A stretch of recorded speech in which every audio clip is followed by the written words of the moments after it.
श्री महावीराय नमः। जय आत्म, जय आनंद, जय देवेंद्र, जय शिव। आगम ज्ञाता उपाध्याय भगवान परम पूज्य गुरुदेव श्री जितेंद्र गुरुवे नमः।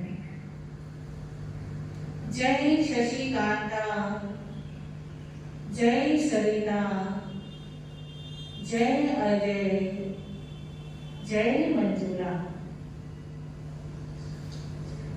गुरु कृपा से गुरु चरणों में रहकर मेरी अल्प बुद्धि जो भी कुछ स्वीकार कर पाई कुछ आपके समक्ष रखने का प्रयास करूं। देवाधिदेव चरम तीर्थंकर शासनेश प्रभु महावीर स्वामी की पावन पवित्र आनंददायिनी कल्याणकारिणी वाणी आप श्रवण कर रहे हैं। वर्तमान अवसर के निकाल के प्रथम तीर्थंकर देवाधिदेव श्री ऋषभ देव भगवान के जीवन चरित्र के माध्यम से आपने सुना कि प्रभु श्री ऋषभ देव जी ने जहां पिछले 12 जन्मों तक अपनी साधना को आगे बढ़ाया, वहीं अपने अंतिम भाव में 1000 वर्षों तक अखंड मौन साधना, निरंतर ध्यान साधना, तप त्याग आदि के द्वारा अपने 4 कर्मों को नष्ट किया और अयोध्या नगरी के बाहर पुरीकाल नगर के शकट मुख ध्यान में केवल ज्ञान केवल दर्शन प्राप्त किया।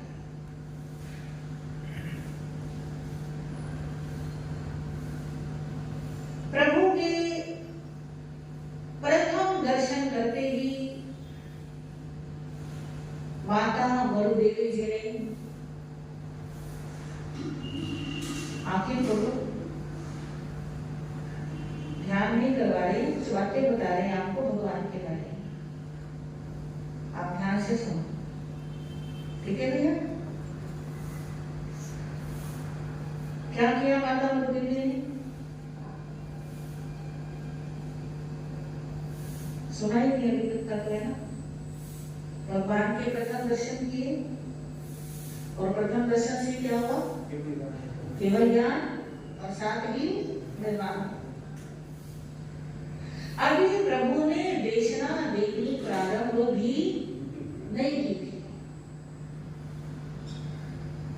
उनकी देशना प्रारंभ होने से पहले ही माता वरुदेवी जी को केवल ज्ञान और निर्वाण प्राप्त। इसलिए ऐसे भी कहते हैं कि जब प्रभु तीर्थ की स्थापना कर लेते हैं, उसके बाद जब किसी को केवल ज्ञान होता है या मोक्ष प्राप्त होता है तो वो होते हैं तीर्थ सिद्धा, अर्थात उनके तीर्थ में वो क्या हुए? सिद्ध हुए। परंतु तीर्थ की स्थापना से पहले ही माता वरुदेवी ने निर्वाण पाया, तो वे किसी के तीर्थ में सिद्ध नहीं हुए, वे अतीर्थ सिद्धा कहलाते। क्या कहलाते हैं? अतीर्थ सिद्धा। माता वरुदेवी ने निर्वाण पाया और इधर प्रभु के सबो शरण में निराली छटा है, विशाल अशोक वृक्ष है, ऊंचा स्वर्णमयी सिंहासन है और उस पर सर्वज्ञ सर्वदर्शी प्रथम तीर्थंकर प्रभु श्री ऋषभ देव जी विराजमान। 500 धनुष जिनके शरीर की अवधारणा, लंबाई चौड़ाई कितनी है? 500 धनुष। देवता चमड़ डुला रहे, तुमने की माया है। हाँ जी, किसकी माया है? तुमने की माया है। प्रभु ने जो पिछले तीसरे भाव में तीर्थंकर नाम गोत्र का उपार्जन किया था, वो भी एक महापुण्य प्रकृति है। उसकी वजह से ये सारा कुछ क्या हो रहा है? प्राप्त हो रहा है। शीश पर 3 छत्र, भक्तामृत सूत्र में आचार्य श्रीमान तुलसी महाराज कहते हैं कि इन 3 छत्रों को देखकर ये एहसास होता है कि आप तीनों लोगों के स्वामी हैं। प्रभु के आभा मंडल का प्रकाश, आभा मंडल तो समझते हो? आभा मंडल मतलब उनका ओरा, पॉजिटिव एनर्जी, वो जो है चारों तरफ फैल रही। देवदूत भी आ रहे, आकाश से अचित सुगंधित पुष्पों की वृष्टि, और प्रभु के समो शरण में कितने प्रकार की परिषद? 12 प्रकार की परिषद, 4 प्रकार के देवता, भवनपति, वाणिगंधर, ज्योतिषी और गण। ये 4 प्रकार के देव हैं। उन चारों की 4 प्रकार की देवियां हैं। साधु हैं, साध्वियां हैं, श्रावक हैं और श्राविका। यानी ये उनकी पहली परिषद है। अभी पहली सभा है। इस सभा में क्या होता है? पहली परिषद में 4 तीर्थों की स्थापना होती है, तो वो साधु साध्वी श्रावक श्राविका की होती है। पर स्नान तो पहले से, हाँ जी। अब जैसे प्रवचन सभा की जब तैयारी होती है, बहनों के लिए इधर स्नान लगता है, भाइयों के लिए इधर आसन लगते हैं। आएंगे तो अभी, पर आसन पहले से फिक्स हो जाते हैं कि इधर भाई बैठेंगे और इधर बहनें बैठेंगी। अगर साधु भी हो, साध्वियां हो, तो अलग अलग पट्टे कहीं लग जाते हैं। इधर साधु विराजमान होंगे और इधर साध्वियां विराजमान होंगी। ऐसे ही पहले से ही समोसरण की रचना इस प्रकार की जाती है। ये साधुओं का स्थान है, यानी जो दीक्षा लेंगे मुनि बनेंगे वो इधर विराजेंगे, जो दीक्षा लेंगे साधुयां बनेगी वो इधर विराजेगी, जो श्रावक व्रत लेंगे उनका स्थान ये, और जो श्राविकाएं बनेगी उनका स्थान ये हो।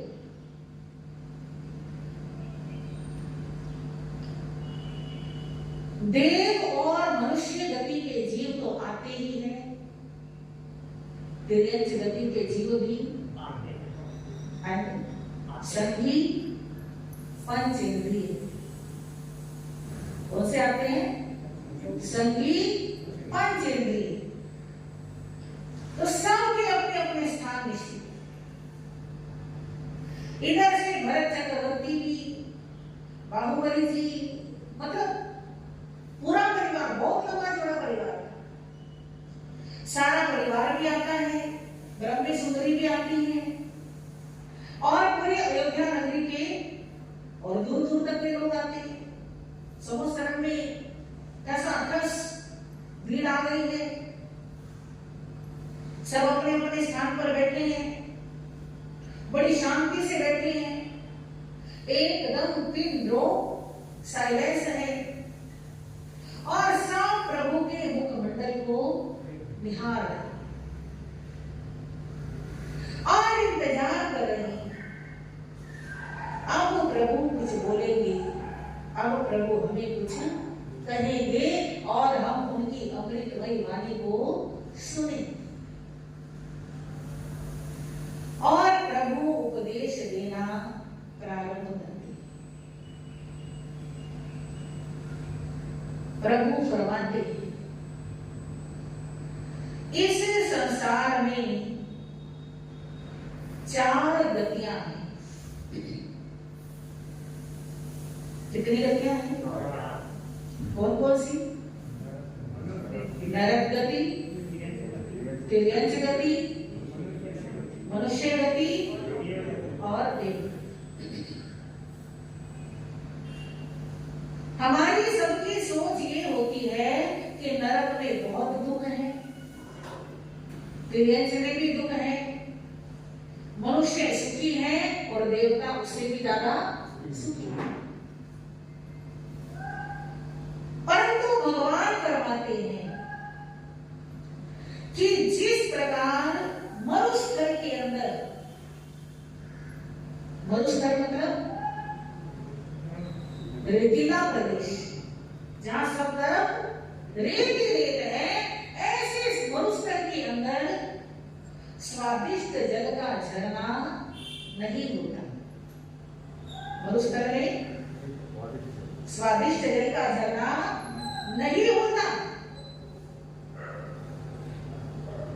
केवल हिरण को दूर से जब रेत पर धूप पड़ती है तो उसे आभास होता है कि वहां पर जल है और वो दौड़ते हुए जल की खोज में जाता है। वहां जाके देखता है कि वहां पर तो जल है।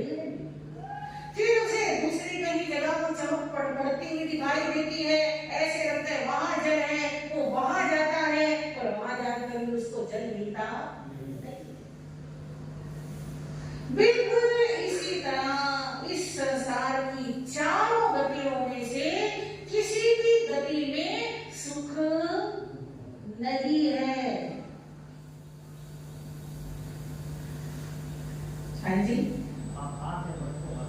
हाँ, जैसे मृग को आभास होता है ऐसे हमें आभास होता रहता है वहां सुख है, वहां सुख है, वहां चले जाएं, ये करने वो करने, पर किसी भी गति में सुख तो है ही।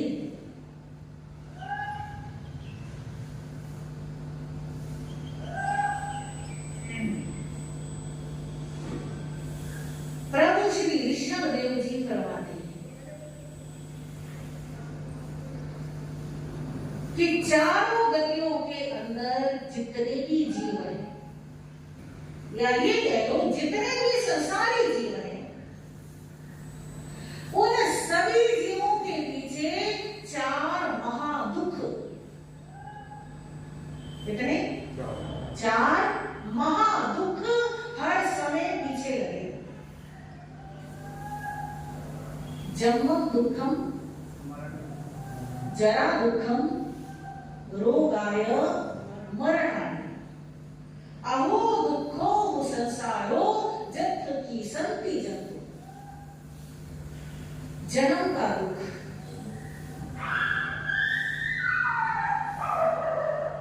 जरा अवस्था का दुख यानी वृद्ध अवस्था का, रोगों का दुख और मृत्यु का दुख। इन 4 गतियों के पास वैसे जब देवगति की विशेषताएं पढ़ते हैं तो ये कहते हैं कि उनके शरीर में बीमारी नहीं होती, परंतु बीमारी क्या केवल शारीरिक ही होती है? क्या मानसिक बीमारी नहीं होती? मानसिक बीमारियां तो उनको भी होती है, आत्म ध्यान और रोग ध्यान तो उनको भी होता है। अभी आपने सुना था पिछले दिनों में जब भगवान का हम जीवन चरित्र पढ़ रहे थे, ललितांग देव की देवी जब स्वयं प्रभा काल कर जाती है तो वो कितना आत्म ध्यान में डूब जाती है, सुना था? तो जन्म का दुख, जरा का दुख, रोगों का दुख और मृत्यु का दुख संसार के हर जीव के साथ है। और ये 4 तो बड़े दुख हैं, ये 4 तो बड़े दुख हैं और छोटे दुखों की तो कोई सेवा ही नहीं। भगवान कहते हैं जिन चीजों में तुम सुख मान रहे हो ना, उन सुखों का त्याग करो, उन सुखों की लालसाओं को छोड़ो। इन सुखों को और इनकी लालसाओं को छोड़े बिना आप सच्चे सुख को प्राप्त नहीं हो सकते। कई लोग कहते हैं कि अभी जो सुख मिल रहा है हम इसको तो भोग लें, वो आने वाले समय में, इस जन्म में या अगले जन्म में जब जैसी परिस्थिति आएगी तब वैसा देख लेंगे। समझ आ रही है बात? अभी तो सुखी देख ले, अभी तो हमें सब कुछ मिला है, अभी तो हम मस्त रह रहे, अभी तो आनंद उठा रहे, अभी तो मौज मजे कर रहे, फिर जब जैसा होगा तब की तब देख लेंगे। अभी से क्यों परेशान होना, अभी से क्यों टेंशन लेना, अभी से क्यों छोड़ना। भगवान श्री ऋषभ देव जी फरमाते हैं, समझदार कौन होता है और मूर्ख कौन होता है। उदाहरण देखिए, जैसे रेगिस्तान में कुछ यात्री यात्रा कर रहे हैं, रेगिस्तान में कुछ यात्री यात्रा, आप सब जानते हैं कि दिन के समय में रेगिस्तान में बहुत अधिक गर्मी हो जाती है, रेत तप जाता है, चलना मुश्किल हो जाता है, और रात को ठंडा माहौल हो जाता है। अब दिन भर तो परेशान रहना ही है, रात को तो चैन की नींद आती है। तो एक आदमी सोचता है अभी तो थोड़ा आराम से सो ले, सारा दिन तो परेशान रह रही है, सारा दिन परेशान रह चुके हैं, अब तो आराम से सो ले। तो वो आदमी क्या करता है, सोया रहता है। और एक दूसरा आदमी है, वो सोचता है कि अभी जो मुझे आराम मिल रहा है, अभी जो मुझे नींद आ रही है, अभी जो मुझे आनंद आ रहा है, अगर मैं इसको छोड़ करके अभी से चलना शुरू कर दूं, ठंडे ठंडे मौसम में सफर कर लूं, तो मुझे दिन में उस भयंकर गर्मी में तपना नहीं पड़ेगा। तो आप समझदार किसको कहोगे? जो अपनी सुख वाली नींद का त्याग करता है ना, और जो रात में चलना शुरू कर देता है, यानी कि वो अभी तो ऐसे लग रहा है कि वो अभी जो सुख मिल रहा है उसका त्याग कर रहा है ना, पर उस दुख के पीछे, उस कष्ट के पीछे उसका सुख है कि उसको धूप में तपना नहीं पड़ेगा, जाना कहीं देखना नहीं पड़ेगा। बिल्कुल यही चीज भगवान कहते हैं। अभी हमको शीतल छांव मिल रही है, शीतल छांव मतलब शरीर स्वस्थ है, दिमाग में कोई बोझ नहीं, अपनी इच्छा के मालिक है ना।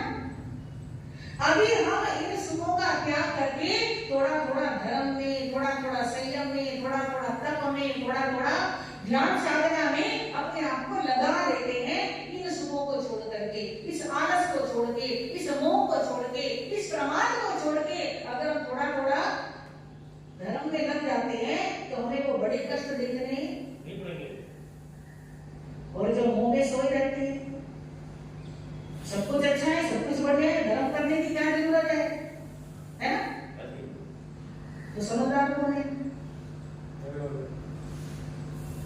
जो मोह माया में, प्रमाद में, आलस में खो रहे हैं, मौज मजे में मस्त हो रहे हैं, जो अपने वर्तमान में जो सुखों का आभास हो रहा है उसमें डूब रहे हैं, बेसमझदार हैं, या इनको छोड़ करके तो तब त्याग में लग रहे हैं, वे समझदार, क्योंकि उनको फिर वो बड़ा कष्ट सहने की जरूरत नहीं। इस प्रकार प्रभु ऋषभ देव जी उपदेश करवाते हैं, भव्य प्राणियों को समझाते हैं और कहते हैं 5 महाव्रतों का पालन करो।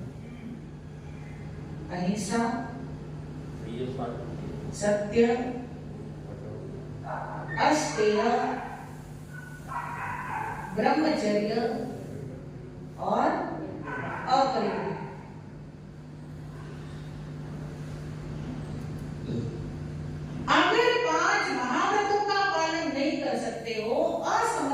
कहते हैं आप पुण्य नहीं कर पाएंगे तो श्रापों के 12 व्रत ग्रहण करो।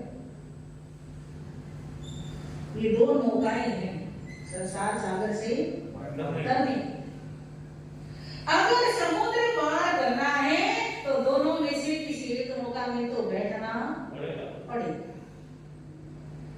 आप सोचो कि हम किसी भी नौका में ना बैठे और भुजाओं से तैर तैर के समुद्र पार कर ले तो ऐसा संभव नहीं है।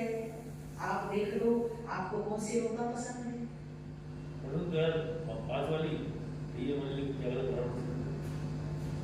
तो कोई बात नहीं, अगर महाव्रत वाले में नहीं बैठ सकते हैं तो श्रावक वाले में जरूर बैठे। और भगवान की ये बात सुनकर के प्रभु ऋषभ देव जी, उनके पुत्र भरत चक्रवर्ती और उनके 500 पुत्र यानी ऋषभ देव भगवान के 500 पोते, उनमें प्रमुख थे ऋषभ सेन। प्रमुख यानी सबसे बड़े ऋषभ सेन, और उनका दूसरा नाम पुंडरीक भी आता है, पुंडरीक। ऐसे भरत चक्रवर्ती के, भरत सम्राट के 500 पोते कहते हैं प्रभु हमें तो महाव्रतों वाली नौका में क्या कर दो, बिठा। और वे सब क्या लेते हैं, भिक्षा। प्रभु ऋषभ देव जी की पुत्री ब्रह्मी, वो कहते हैं कि मुझे भी महाव्रतों वाले में बैठना है। वेलकम, आओ, स्वागत है। उन्होंने भी दीक्षा दी। भरत चक्रवर्ती, जो भी चक्रवर्ती बने नहीं थे पर बनना है ना, कथा के हिसाब से बनना है। कहते हैं कि मुझे महाव्रतों वाले में तो बैठना मैं असमर्थ समझता हूँ अपने आप को, पर श्रावक के व्रत मुझे क्या करा दो। देखो उन्होंने श्रावक के व्रत लिए और सुंदरी प्रभु की पुत्री, वो भी कहती है कि मेरा भाव दीक्षा लेने का है, और भरत चक्रवर्ती उनको रोक देते कि तुम दीक्षा, राजा थे ना वो, और परिवार के मुखिया भी थे, उनकी आज्ञा जरूरी थी। तो भरत जी ने सुंदरी जी को दीक्षा लेने से क्या कर दिया, रोक दिया। तो सुंदरी जी ने भी क्या ले लिया, श्राविका के उतारा। इस प्रकार 4 तीर्थ की स्थापना। ऋषभ सेन प्रमुख, उनके श्रवण, ब्रह्मी प्रमुखा उनकी साधनियां, भरत प्रमुख उनके श्रावक और सुंदरी प्रमुख उनकी श्राविका। इसके अलावा प्रभु श्री ऋषभ देव जी के 84 गणधर हुए। कितने गणधर हुए? 84। गणधर कौन बनते हैं?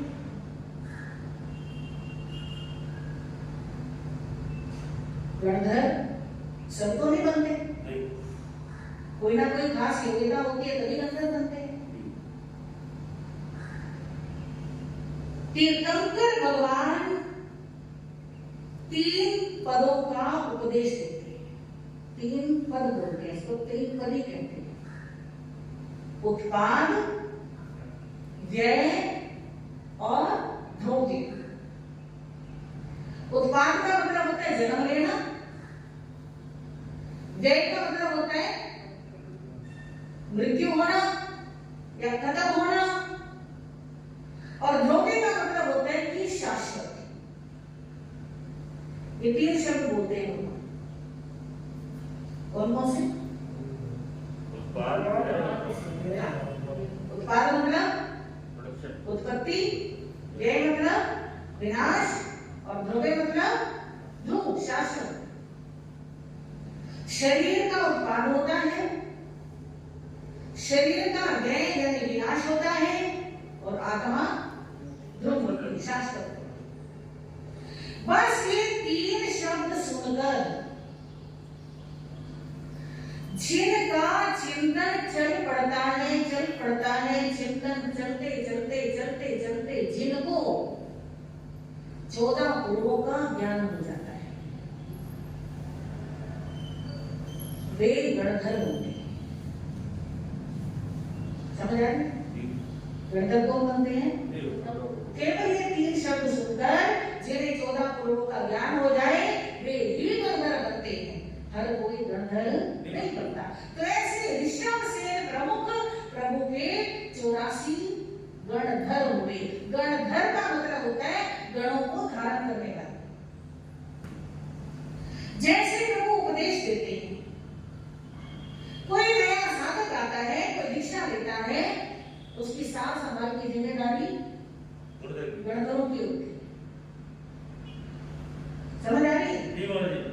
उनको संयम करवाना, उनके मन में कोई क्वेश्चन है जवाब देना, उनकी सार संभाल करना, धारणा वारणा साधना करना, सारी जिम्मेदारी गणधरों की होती है। उसके बाद कबीर आ जाते हैं, उसके बाद आचार्य आ जाते हैं, वो बाद में, परंतु पहले क्या होते हैं? गणधर होते हैं। तीर्थंकर परमात्मा अर्थ रूप में उपदेश देते हैं और गणधर उनको सूत्र रूप में गूंथते हैं। मतलब जो भगवान ने बताया उसे धारण करके आगे उस ज्ञान को प्रदान करते, तो गणधर। इस प्रकार प्रभु का पहला संवत्सर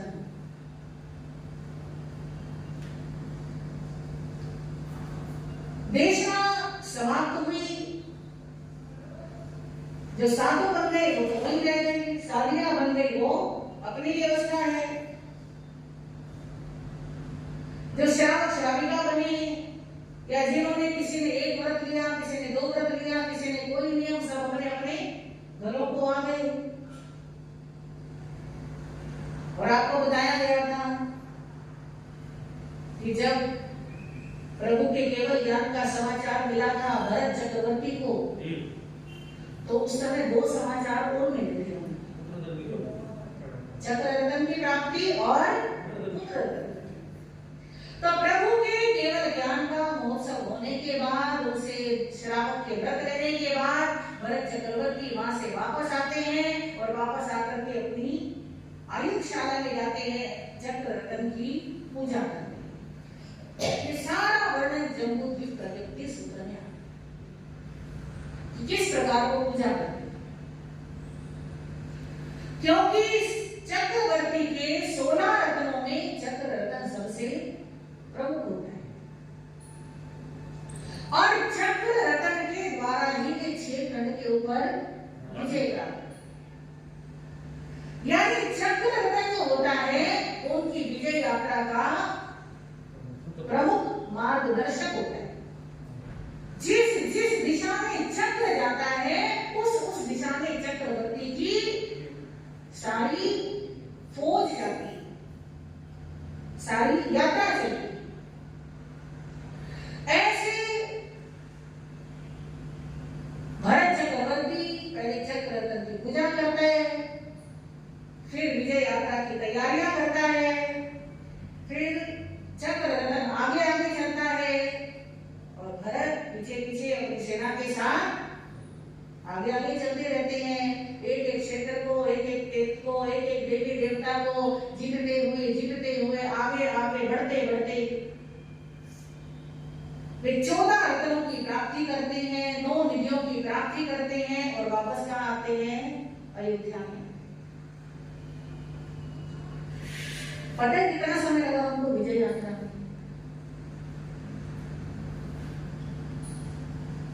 60,000 वर्ष। लंबी लंबी उम्र होती थी और चक्ररत्न की सीमा होती थी, वो 1 योजन आगे चलता था, रुक जाता। जैसे आज 1 योजन चले, रुक गए, वहीं पे पड़ाव डाल दिया, फिर कल फिर 1 योजन, फिर और पड़ाव डाला, फिर 1 योजन, फिर 1 पड़ाव डाला, फिर जहां किसी एक क्षेत्र पर विजय पाई वहां 8 दिन तक महोत्सव मनाया।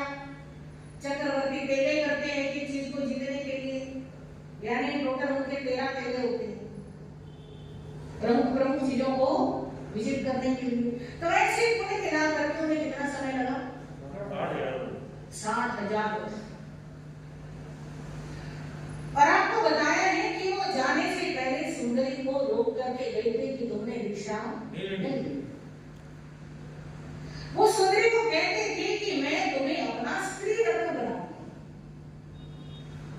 और उस समय की व्यवस्था के अनुसार वो उससे विवाह करने के लिए तैयार थे।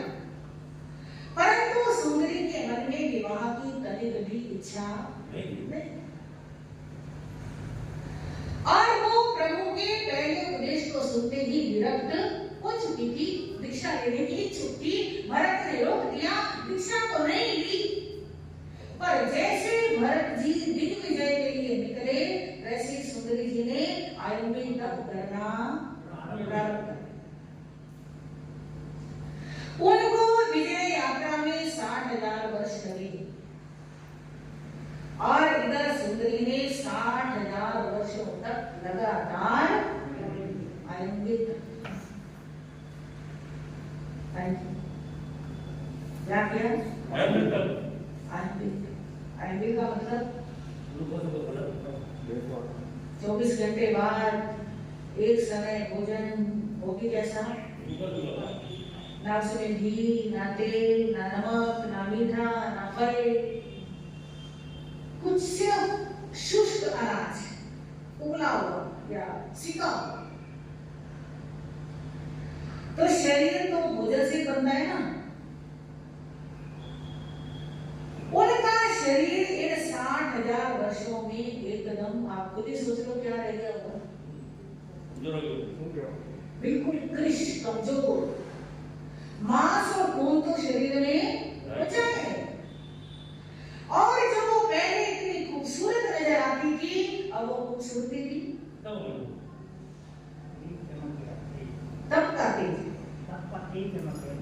की चमक है, परंतु शारीरिक कोई सुंदरता नहीं है। भरत जब विजय करने आए, वो सुंदरी से मिले, सुंदरी को देखा, पहचान नहीं पाए। अरे तुम सुंदरी हो? हाँ, नहीं सुंदरी। ये क्या हो गया? क्या मेरे पीछे से सेवकों ने तुम्हारा ध्यान नहीं रखा, तुम्हारी भोजन इत्यादि की व्यवस्था नहीं की, क्या गड़बड़ हुई मुझे बताओ। रसोइये को बुलाया, फटाफट उसे फटकारने लगे। तो रसोइये ने कहा कि हमने तो बड़ा प्रयास किया, परंतु इन्होंने इस प्रकार से 60,000 वर्षों तक क्या किया है? आयुर्वेद। अब भरत जी को याद आया कि सुंदरी ने क्या कहा था मुझे, कि उसकी क्या इच्छा है? दीक्षा की इच्छा है। मैंने रोक दिया, तो दीक्षा लेने के लिए इन्होंने ऐसा क्या किया है? तब किया। उन्होंने सुंदरी से पूछा, बताओ तुम्हारी क्या इच्छा है? मैं तुम्हारी इच्छा के खिलाफ कुछ भी नहीं करूंगा। सुंदरी ने कहा, मेरी तो पहले भी यही इच्छा थी और अब भी यही इच्छा है, तो ठीक है, आ सुनो, जैसे तुम्हारी आत्मा को सुख हो, इस प्रकार सुंदरी जी ने क्या ले ली?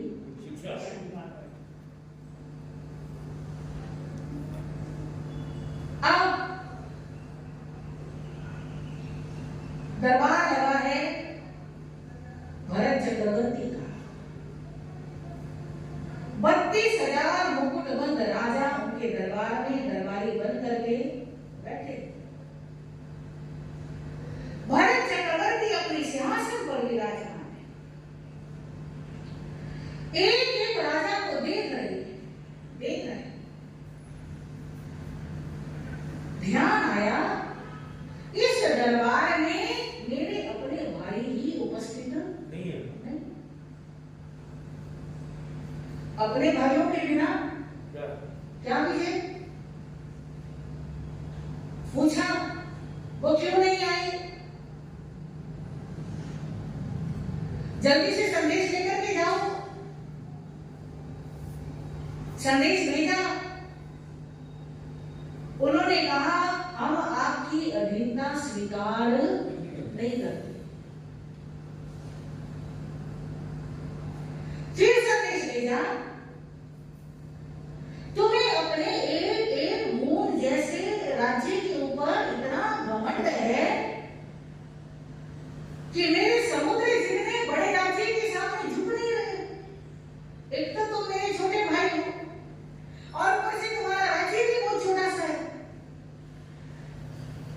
तुम या तो अपनी खुशी से अपना राज्य मुझे दे दो, पार कर लो, और नहीं तो तुम्हें पता है कि क्या करना पड़ेगा, क्या करना पड़ेगा, युद्ध करना पड़ेगा।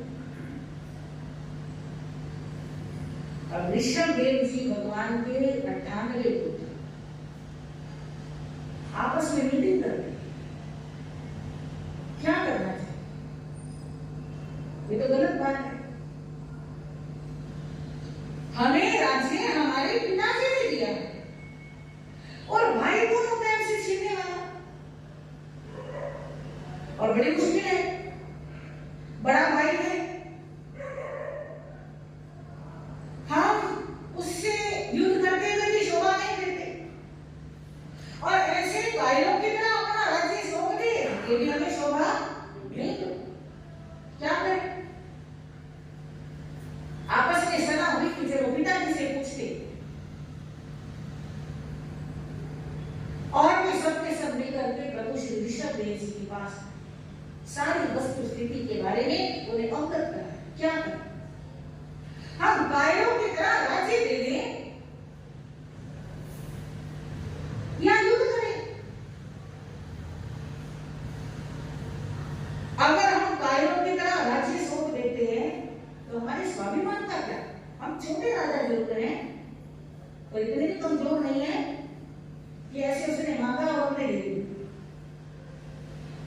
और अगर हम भाई से युद्ध करते हैं तो एक गलत परंपरा चल पड़ेगी कि भाई भाई से क्या करता है, युद्ध करता है। भगवान फरमाते हैं कि मैं भी आपको इन दोनों में से कोई काम करने की सलाह नहीं दूंगा। ना तो तुम्हें गायों की तरह अपना राज्य उसे देना है, और ना ही तुम्हें भाई से युद्ध करना है। तो करें क्या?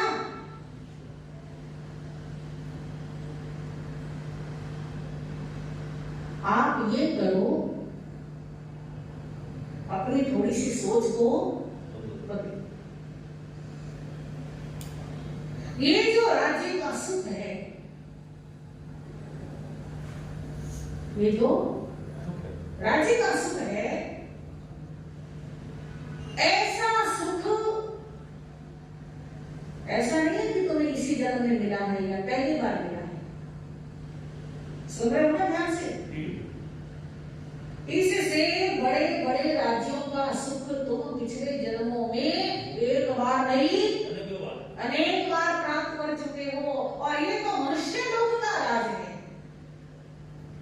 तुम तो इससे भी बड़े बड़े महान सुखों का भोग देवलोकों में कर चुके हो। ये तो आप मानते हो ना कि मनुष्य गति के जो सुख है वो देव गति के सुखों के सामने कुछ भी नहीं। एक बार फिर बोलती हूँ, मनुष्य गति में जितने सुख के साधन प्राप्त होते हैं उससे कई कई कई गुना ज्यादा सुख के साधन देवलोकों में होते हैं। और लड़ाई सुख की नहीं होती, सुख के साधनों की होती है। एक उदाहरण देते हैं प्रभु श्री ऋषभ। सुनो, एक लकड़हारा था, उसका काम था लकड़ी से कोयले बनाना और बेचना। प्रतिदिन का नियम था, जंगल में जाता, सूखी लकड़ियां काटता, उनको जलाता, उनके कोयले बनाता, बाजार में बेचता। गरीब तो था ही, बुद्धि से भी निर्धन था, बुद्धि से भी कंगाल। भयंकर गर्मी के दिन उसने अपनी छोटी सी दीवार में जल लिया, यहाँ गले में लटका लिया उसको, जैसे आजकल बच्चे बोतल लटका लेते हैं, और वो जंगल में चल पड़ा। जंगल में जाकर के उसने लकड़ियां काटी और उनको कोयले बनाने के लिए उसने क्या लगा दी, आग। पहले से इतनी गर्मी, ऊपर से लकड़ियों में आग लगी। उसको बड़ी भयंकर प्यास लगी। प्यास लगी तो पास का जो जल था वो पी लिया, खत्म हो गया। और प्यास बुझे, बड़ी तेज प्यास है, बड़ी तेज प्यास है। इधर उधर देखा, कहीं कोई पानी उसको मिला नहीं। थक हार करके एक वृक्ष की छांव में लेट गया तो नींद आ गई। नींद आई तो सपना आया। सपने में उसे ऐसे लगा जैसे कि वो अपने घर पहुंच गया। पहले तो घरों में बर्तनों में पानी भर के रखते, उसने घर जाकर के जितने बर्तनों में पानी भरा हुआ था वो सारा का सारा पानी क्या कर लिया, पी लिया। 1 मिनट का पिया, 2 मिनट के पिए, जितने भी बर्तनों में रखे सब पी लिया, प्यास नहीं बुझी। फिर वो गांव के कुएं पर गया, कुएं का सारा पानी पी लिया। सपना है ना, सपने में तो कुछ भी आ सकता है, वास्तव में तो कोई कुएं का पानी कैसे पिए। और उसने क्या करा, सारा पानी पी लिया, प्यास भी नहीं। तालाब में चला गया, वो पानी पी लिया तो भी प्यास नहीं बुझी। नदी पर चला गया, समुद्रों के किनारे चला गया। ऐसे होता है ना, जब दिन में प्यास लग रही हो तो रात को वैसे वैसे सपने है ना आते हैं, या जो भी हम दिन में सोच रहे हैं कई बार रात को वही ख्याल आते रहते हैं। उसको भी यही ख्याल आ रहा है, सारा पानी पी लिया, सारा पानी पी लिया, सारी धरती का पानी खत्म कर दिया और प्यास नहीं बुझी। और वो दौड़ते दौड़ते एक सूखे कुएं के पास पहुंचता है। इस कुएं में पानी नहीं है और उस कुएं के ऊपर जो किनारे पर घास उगी हुई है वो थोड़ी सी गीली है। वो क्या करता है, इस घास को उखाड़ता है और उसको अपने मुंह में निचोड़ता है कि क्या हो जाए, प्यास बुझ जाए। और ये स्वप्न देखते ही उसकी नींद खुल जाती है। प्रभु श्री ऋषभदेव जी अपने 98 पुत्रों से पूछते हैं, आप ये बताओ, जो प्यास इतना पानी पीने से नहीं बुझी, क्या वो घास पे तिनके निचोड़ने से बुझ जाएगी? बोलो ना,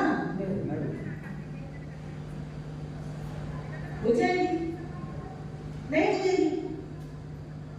भगवान फरमाते इसी प्रकार इस आत्मा ने, मेरी आत्मा ने, आपकी आत्मा ने, 98 पुत्रों की आत्मा ने, सबकी आत्माओं ने इस संसार के विषय भोगों का इतना सेवन कर लिया है, इतना सेवन कर लिया है, चारों गतियों में सेवन कर लिया है। जैसे उसने कितना सारा, सारी धरती का सारा पानी पी लिया, वैसे हमने इतना सेवन कर लिया, पर फिर भी हमारी प्यास बुझ गई है। विषय भोगों की प्यास बुझती नहीं है, अभी तक नहीं बुझी। और इस जन्म में भी हम कोशिश करते हैं कि हमारे इन तुच्छ भोगों से क्या हो जाए, प्यास बुझ जाए। तो जो प्यास स्वर्गों के विषय भोग भोगने से नहीं होगी, बुझी, वो इस मनुष्य लोक के भोग भोगने से बुझने वाली नहीं। ये विषय भोग तो कुकर और शुकरों को भी समझ आ गया। गले में घूमने वाले, जो नाली में पड़े रहते हैं, जो विष्ठा का सेवन करते हैं, ये विषय भोग तो उन्हें भी प्राप्त हो जाते हैं। इनके लिए क्या करना, तुम्हें ये मनुष्य का शरीर मिला है, इस शरीर से तुम विषय भोगों का चिंतन मत करो, विषय भोगों को पाने की इच्छा मत करो, तुम दिव्य तप की आराधना, संयम की आराधना। क्योंकि एक मनुष्य शरीर में ही आत्मा क्या कर सकती है, संयम का आचरण कर सकती है। इस शरीर का उपयोग संयम में, साधना में, तप में, त्याग में करो, विषय भोगों में मत। और जब प्रभु ऋषभदेव जी ने समझाया तो सब पुत्रों के समझ में आया। हाँ जी, बात तो समझ में आने की है, बात तो समझ में आने की है। समझा तो हमें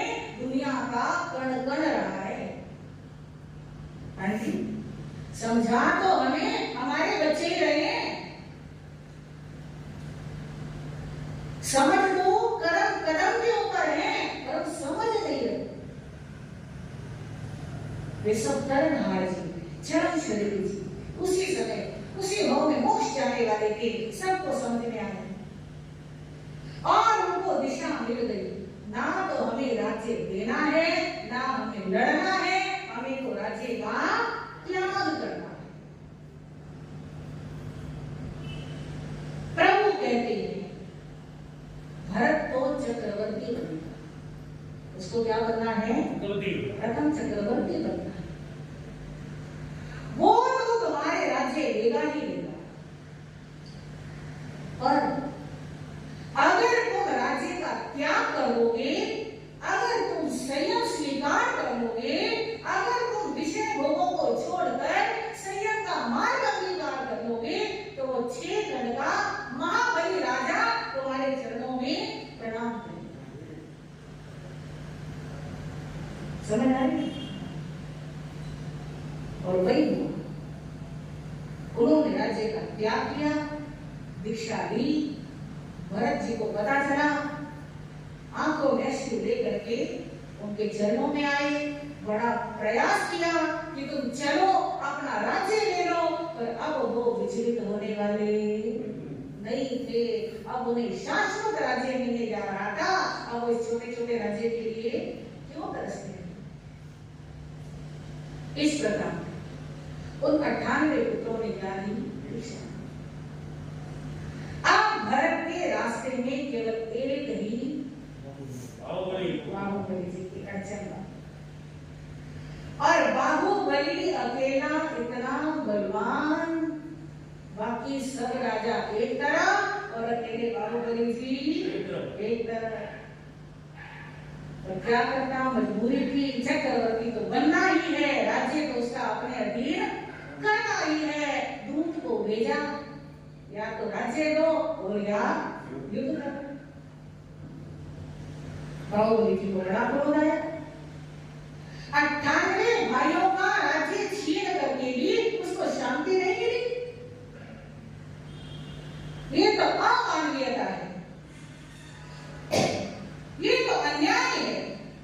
मैं ऐसा नहीं होने युद्ध करूं। सेनाएं बैठ गई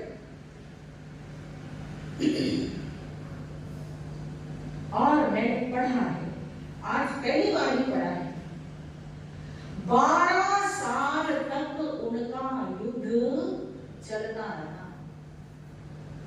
उनका मतलब उनकी सेनाओं का, मालिक तो बड़े रहते, लड़ती तो सेनाएं। 12 साल बीत गए, युद्ध समाप्त नहीं हो रहा, किसी भी निर्णय पर नहीं पहुंच रहा, हार जीत का निश्चय नहीं हो रहा। आखिर इंद्र महाराज का सिंहासन कंपायमान हुआ, वो धरती पर आए, उन्होंने इंटरफेयर किया, मध्यस्थता की, और उन्होंने उन दोनों भाइयों को कहा कि देखो, तुम अहिंसा के पुजारी प्रभु ऋषभदेव जी के पुत्र हो, आपस में सगे भाई, तुम्हें इस प्रकार हिंसा करना शोभा नहीं। समस्या आप दोनों की है, आप दोनों आपस में युद्ध करो, सेनाओं को बिना नहीं तो नहीं आ रही, कहानी नहीं रहा। सेनाओं को क्यों लड़ाते हो? बात समझ रही। तो इंद्र महाराज के मध्यस्थता से उनके बीच में 5 प्रकार के युद्ध हो गए। कहीं 5 है, कहीं 4 है, कहीं 3 है, अलग अलग ग्रंथों में वो तो कहानियों में इतना आ जाता है, परंतु मेन उनके 5 युद्धों का कंक्लूजन ये निकलता है, हर युद्ध में बाहुबली जीतते हैं और भरत जी पराजित। आखिर भरत जी के मन में ये विचार आया कि क्या मैं पहला चक्रवर्ती नहीं हूं? क्योंकि चक्रवर्ती तो जीतता ही है, वो कभी हारता है नहीं, और मैं एक के बाद एक हारी जा रहा हूं। इसका मतलब चक्रवर्ती मैं नहीं, चक्रवर्ती कौन होने वाले हैं? बाहुबली होने वाले, जो मैंने 60,000 वर्षों तक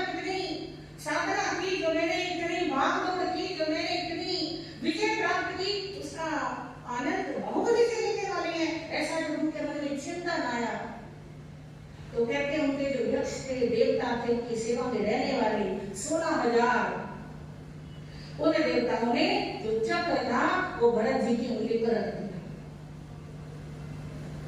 और भरत जी ने देखा मेरे पास ऐसा हथियार है जिसके सामने दुनिया का कोई हथियार सफल नहीं है। उन्होंने वो चक्र ही छोड़ दिया बाहुबली जी के ऊपर। एकदम सब तरफ हाहाकार मचा। अब बाहुबली जी नहीं बचे। पर पुण्य की बात, वो चक्र बाहुबली जी की परिक्रमा करता है और वापस भरत जी की उंगली पे आके स्थिर हो जाता है। अब बाहुबली जी को और भी क्रोध आया। भरत जी को इतने अन्याय पर उतर आए कि मेरे ऊपर चक्र का प्रयोग कर दिया, अब नहीं छोड़ूंगा। और उन्होंने अपनी मुट्ठी तानी और सब तरफ से आवाजें आई, भरत ने गलत किया है, बाहुबली तुम गलती मत करो। हाँ जी, भरत ने गलत किया है पर तुम गलती मत करो। आप छोटे भाई हो, आपको बड़े पर हाथ उठाना शोभा नहीं देता है। और बाहुबली जी वहीं उठ जाते हैं और उठी हुई मुट्ठी से अपना केश विंचन। इस प्रकार उन्होंने भी क्या ले ली दीक्षा। भरत जी अखंड 6 खंड के स्वामी बन गए। बाहुबली जी ने की साधना की, 1 वर्ष तक ध्यान में खड़े रहे, पर उन्हें केवल ज्ञान प्राप्त नहीं हो रहा। आखिर प्रभु ब्रह्मी और सुंदरी को भेजते हैं कि जाओ और जाकर के बाहुबली जी को समझाओ। ब्रह्मी सुंदरी जी आती है और आकर के कहती है भैया भगवान बनना है तो अहंकार के हाथी से करना है। बाहुबली जी अहंकार छोड़ते हैं, प्रभु के चरणों में जाते हैं। उससे पहले उन्हें केवल ज्ञान प्राप्त। तो ये प्रभु का परिवार है, प्रभु का कुल है। अंत में भरत चक्रवर्ती को भी केवल ज्ञान होता है। और बहुत सारी बातें हैं, समय कम है और चर्चाएं अधूरी हैं, पर आप सब ज्ञानी हैं, सूखे हैं, समझदार हैं। आप सब पढ़िए, जानिए और प्रभु की कथा का बारंबार चिंतन मनन करिए। इन शब्दों के साथ मैं आज के वक्तव्य को पूर्ण करूंगी। ओम शांति।